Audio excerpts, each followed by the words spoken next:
अस्सलाम वालेकुम my YouTube family, कैसे हैं आप सब। उम्मीद करती हूँ आप सभी खैरियत के साथ होंगे। तो आज मैं आपको बताऊंगी हम स्वांजने को बॉईल कैसे करेंगे जिसकी वजह से स्वांजने में बिल्कुल भी कड़वाहट ना रहे। तो एक पैन लेकर हम उसमें पानी डाल लेंगे और स्वांजने को अच्छे से साफ़ कर लेने के बाद इस पानी में शामिल करेंगे। स्वांजने को हम 3 दफ़ा बॉईल करेंगे। पहली बार जब बॉईल करेंगे तो 15 से 20 मिनट तक मीडियम फ्लेम पर बॉईल करेंगे।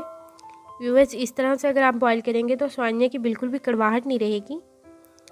ये देखें व्यूअर्स, स्वांजना बॉईल होना शुरू हो चुका है। 15 से 20 मिनट तक बॉईल कर लेंगे। व्यूअर्स, अगर आपको ये रेसिपी अच्छी लगी तो मेरी वीडियो को भी लाइक कर लें, चैनल को सब्सक्राइब कर लें, बेल बटन को भी प्रेस कर लें ताकि आने वाली फ्यूचर वीडियोस की नोटिफिकेशन आपको मिलती रहे। ये देखें व्यूअर्स, बॉईल हो चुका है। मैंने फ्लेम ऑफ कर दिया। अब हम एक स्ट्रेनर में से स्वांजना निकाल लेंगे और उसे हम दोबारा से उस पैन में शामिल करेंगे और जो हमने पानी निकाल लिया वो एक तरफ फेंक देंगे। ये देखें व्यूअर्स, अब हम इसमें दोबारा से साफ़ पानी शामिल करेंगे और स्वांजने को फिर बॉईल कर लेंगे। 5 से 6 मिनट तक हम फिर से बॉईल कर लेंगे।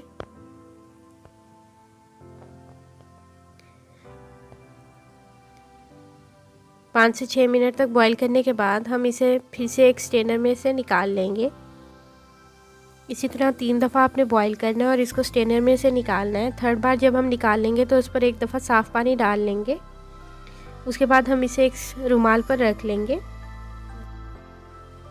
अब रुमाल को चारों तरफ से पकड़कर बंद कर लेंगे और नीचे वाले हिस्से को अच्छी तरह से निचोड़ लेंगे ताकि स्वांजने का जो पानी है वो अच्छे से निकल जाए, उसमें बिल्कुल भी पानी ना रहे।